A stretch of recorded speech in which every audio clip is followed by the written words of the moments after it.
Hello, everyone, and thank you so much for joining me for a Daily Spark for Dr. Angela. I am your host, Dr. Angela Butchester. You guys know what I like to do on my show. Say it with me. I want to enlighten, inspire, and empower you to become your best self. Now, Scripture reminds us that the tongue is a small thing that makes grand speeches, but a tiny spark can set a great forest on fire. And that's what we want to do today. We want to get you fired up about my guest. I'll be spending time today with Lilith, and we'll be talking about her book, God Calling. So go on, get comfy, get cozy, get your coffee or get your tea, because we are about to get started. Hello, Lilith. Thank you so much for joining me today here on Daily Spark with Dr. Angela. Hello there, Dr. Chester. Nice to be here. Thank you so much for being on. Absolutely. Now, as is tradition here on the show, we always give our guests an opportunity to introduce themselves to those few folks out there that may be unfamiliar with you or your work. So, first question is, tell us a little bit about yourself. What makes you, you? What makes me, me? Well, that's an interesting question. And it should be easy, but it depends on where we want this to go. I'm from Northern California originally, and actually I'm still here, and I have always been interested in writing and helping other people. And so it's taken me a long time to get to the point to write my first book, which was 3 years ago. And I'm ready to get it out to people. Because Now, being an author, is that something that you've always wanted to do since you were a child, or did you have an epiphany moment where you realized this is the tool that I need to use in order to get this message out?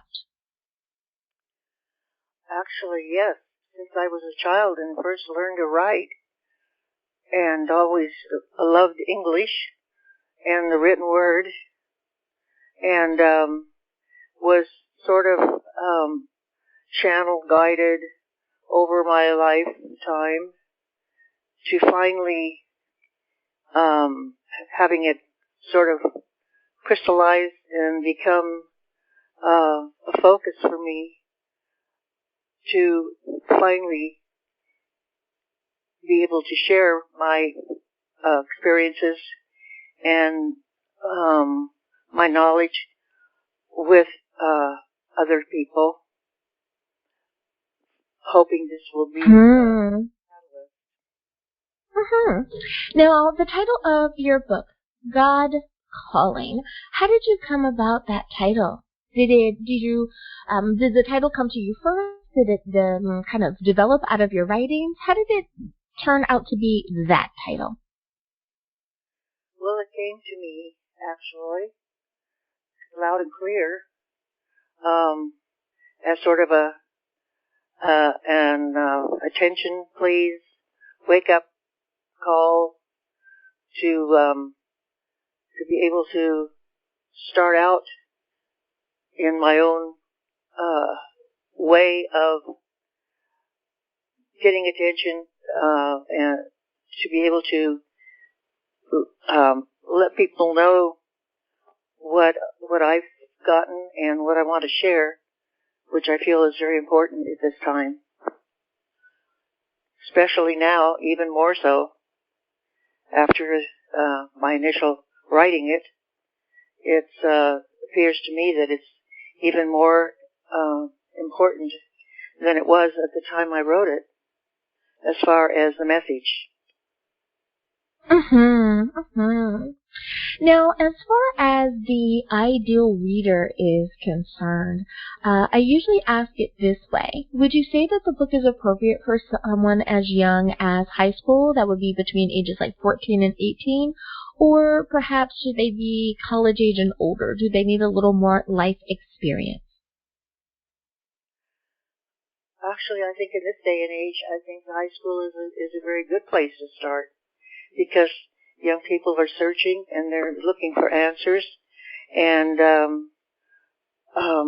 are more curious and more able to grasp the messages possibly than those of us who have been around for a while and who are actually maybe more have their walls built around them. And but I think it's good for all ages from high school on. And Now, when it comes to the proper way to read the book, I usually ask it like this. Did you construct it in a way where we should read it from cover to cover, simply meaning page after page, or should we do more like chapters or sections before chapter 1 before moving on to chapter 2? Or perhaps more like a devotional where we would read 3 or 4 pages, kind of put it down, let that digest, and then pick it up and continue reading on. Is there a best way to read the book, or is it reader's choice? Well, reader's choice, but I think that it would be best to start from the beginning because it has a rather unorthodox start to it, and which opens up to what it's all about. And although after you've read it, you can refer back after that to different areas that seem to be calling out more to the individual person to reread. Now, many of the authors that I've had an opportunity to spend time with, some of them have expressed that there was a particular motivation or even a nudging, if you will, that really got them into gear to go on and write the book. Would you say that you had a similar experience where you had a particular inspiration or a particular moment of nudging that really got the gears in motion to make the book happen? Oh yes, absolutely. 3 years ago, in 2017, I was inspired, and I've become more and more alarmed by what's going on in our world today. And it came to me that people are searching and looking for some meaning and some direction in their lives. And it's gotten to be even more pronounced since then. And so I feel that the message is even more important than it was then to everyone that really is searching for some meaning and for some direction in their life. And as a sort of a 101 guidebook for people who believe in God, who want to believe in God, and who want to have some sense of direction at this point in our world today, is becoming more and more important, necessary for everyone to have a plan. Absolutely. I cannot agree with you more. I think that the pandemic has really put a lot of things into perspective for a lot of people, and we realize that maybe some of those fluffy things were not quite as important as we thought, but that getting back to the basics of, friends and family and God and making sure that we're doing those things first and foremost have really changed a lot of people's lives. So I could not agree with you more there. Now, when it comes to the overarching message of your book, what is the one thing that you want to make sure that every reader takes away from having read God Calling? Well, I think it's important to get a overall picture of where we came from, how we started, and what God's purpose was for us, and where we are right now in the middle of all that. And I wrote this before the pandemic, just before. So it was building up then and became very important for me. Actually, I was very inspired and impressed to sit down and write something to help people first get a basic understanding of who we are, and that we are all God's children, that He loves us and that He's still here for us, and that and He's helping us, but we need a direction. And it's definitely the direction is with God and with Jesus Christ, and we need to listen to Him, and we need to gain knowledge, gain understanding of what we're supposed to be doing right now to help do our part in this exodus that we're going through, this period of questioning and to the point of starting to feel almost fearful because of the threat of food shortages and the end of the pandemic and the Afghanistan and now Ukraine, and all these things are all part of God's plan. But we need to know where we stand in the middle of all this and how we can help. And so I felt extremely impressed, and I know that the sources that I had then are still waiting and ready to help me in the future if I find that enough people are interested and want me to continue to help with some guidance and loving, gentle information that could be helpful, greatly helpful to everyone. Now, when you were still in the writing process, did you find that there was any particular chapter or section that was a little bit harder to write than any other? Not that I recall. No, I mean, it was all important in its own way. Each section was important in a different way, but equally, I mean, all important because parts of a whole, and each message was sort of like putting the big part of the big picture and starting out at the beginning, and it's a rather unorthodox book, as my school teacher mother used to use the word unorthodox. My beginning and how I start out with it and all, but it's to get your attention and to bring us all to being on the same page before we begin. And you know, sometimes we have to do those things that will that are still true to who we are as the individual person, but at the same time they are a little attention grabbing, so that the person can see the book or the program or whatever it is that we're trying to share. There's so much going on in the world that we really do have to sometimes grab the attention of the passerby. So I'm really glad that you were mindful of that and you were aware enough to give us a little bit of something extra, so that we would definitely want to pick up the book and read.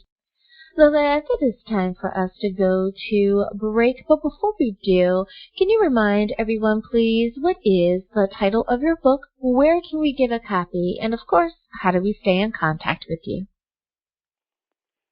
My book, God Calling, is available on Amazon or wherever books are sold. And my publisher is Ex Libris. Alrighty, everyone. Now you know where you can get a copy of the book. We'll be back right after this.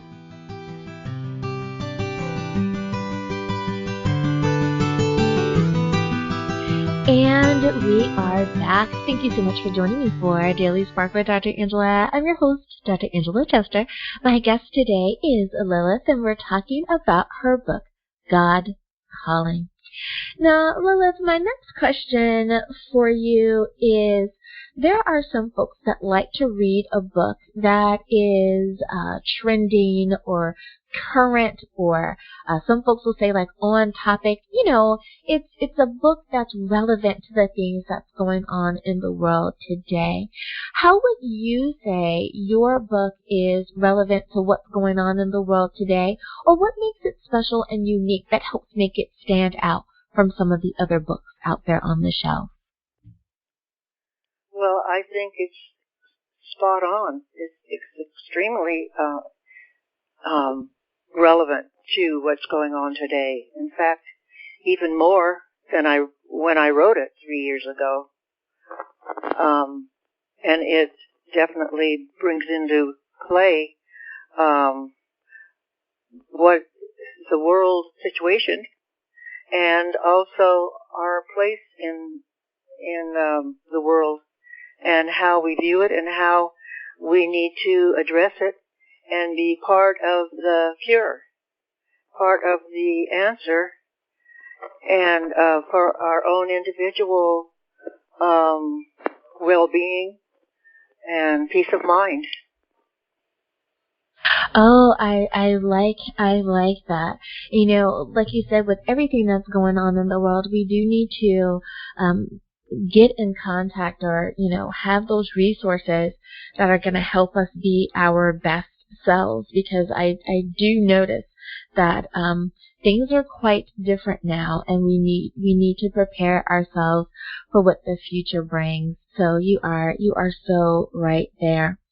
Now, speaking of preparing one's self, one of the things that I know that I suggest to folks is that it's never too late to have a relationship with God. It's never too late to stop doing X and start doing Y, right? Like, if you were doing something before and folks would say, I don't know if God would ever love me, I used to drink all the time.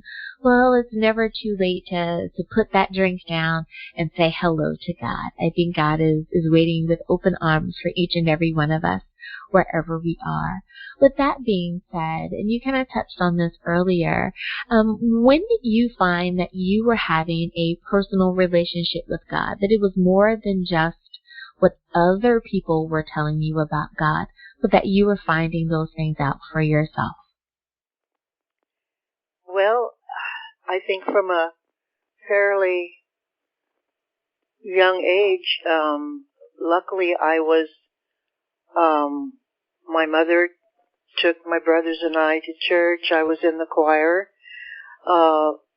and I loved this service.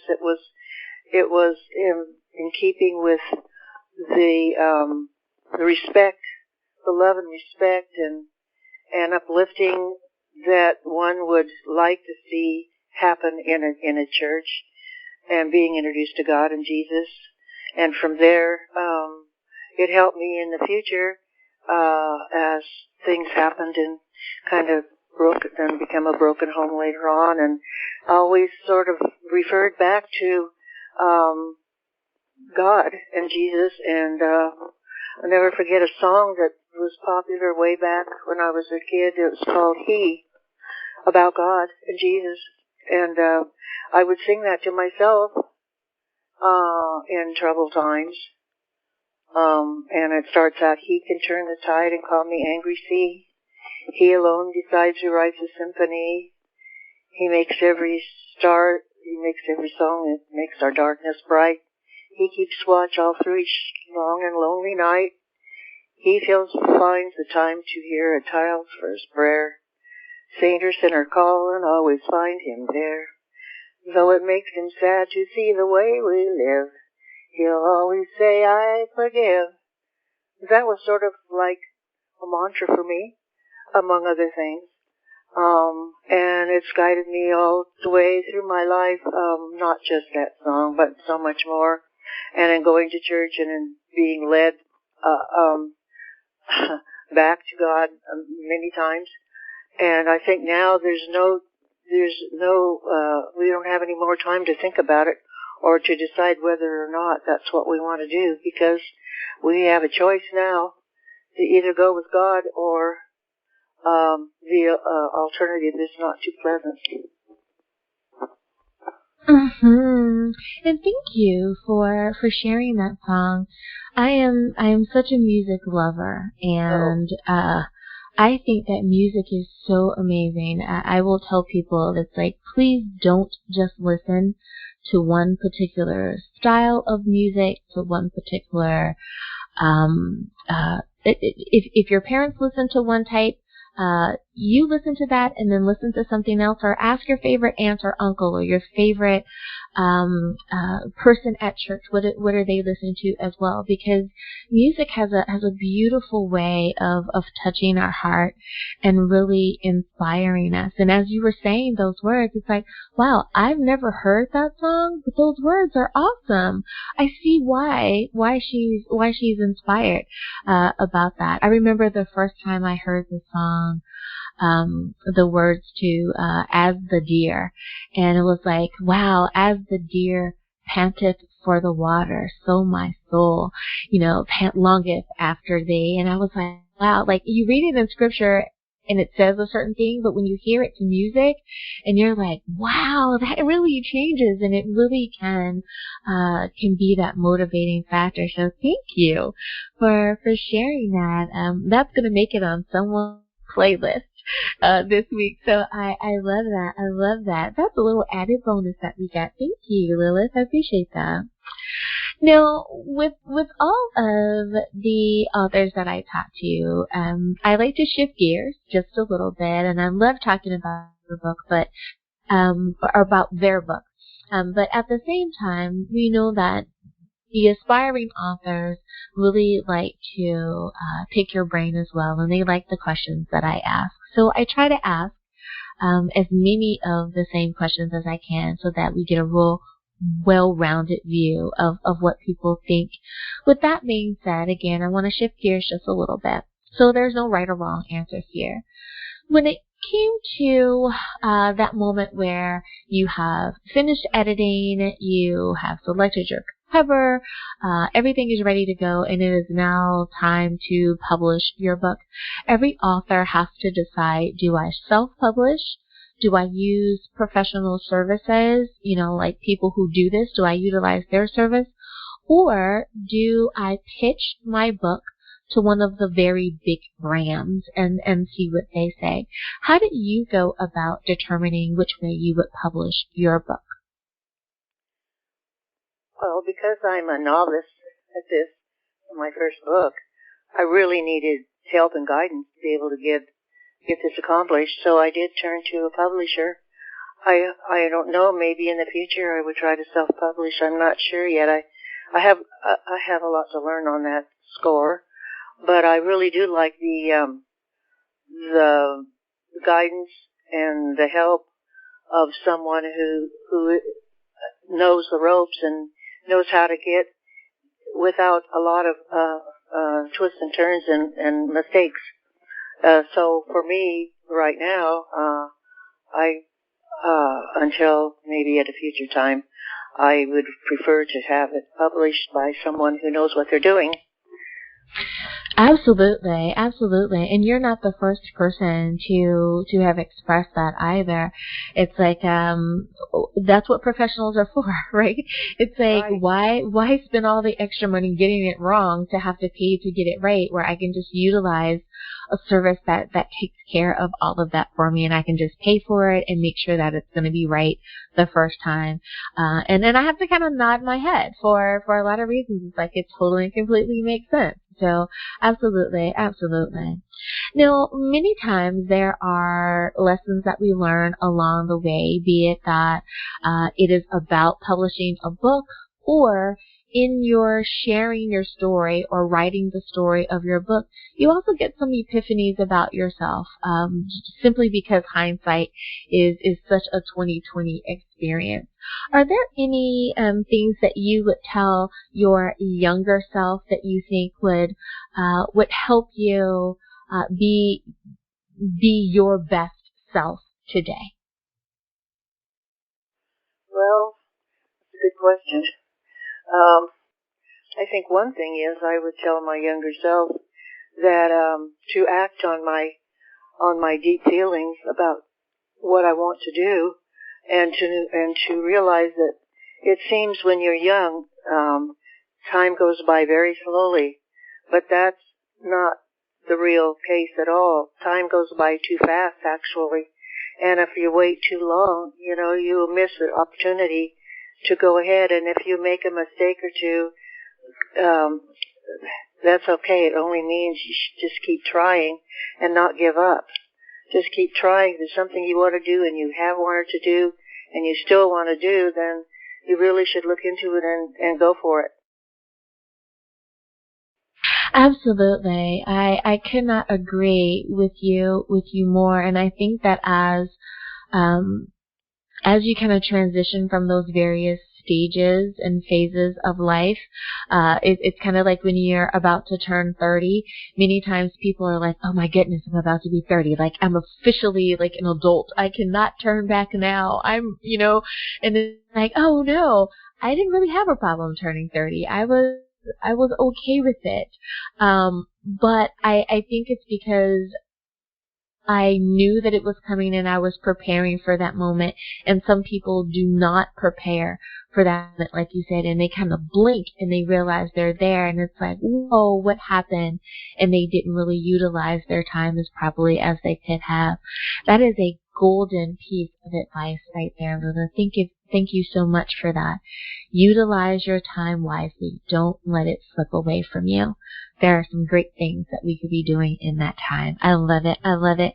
And on that note, we are out of time, but boy, did I enjoy my time with you today. Thank you so much for coming on and spending time with me here today on Daily Spark with Dr. Angela. But before I let you go, can you remind everyone, please, what is the title of your book, where can we get a copy, and how do we stay in contact with you? Yes, well, I enjoyed our conversation also. Thank you so much, Dr. Chester. The name of my book, again, is God Calling, and you can find it in 3 forms through Amazon. That means either ebook or paperback or hardcover. And also the publisher is Ex Libris. Thank you again for being a guest on the show. You're welcome. And listeners, thank you for spending some time with us here today as well. You could have been anywhere, but you chose to spend it with me today, and I thank you for doing that. I hope that we have enlightened, inspired, and empowered you again today. As always, may the Lord continue to shine His face upon you. May you receive His grace and His mercy in all that you do. Until next time, everyone, remember that you are blessed in the Lord. Have a great day, everyone. Bye-bye.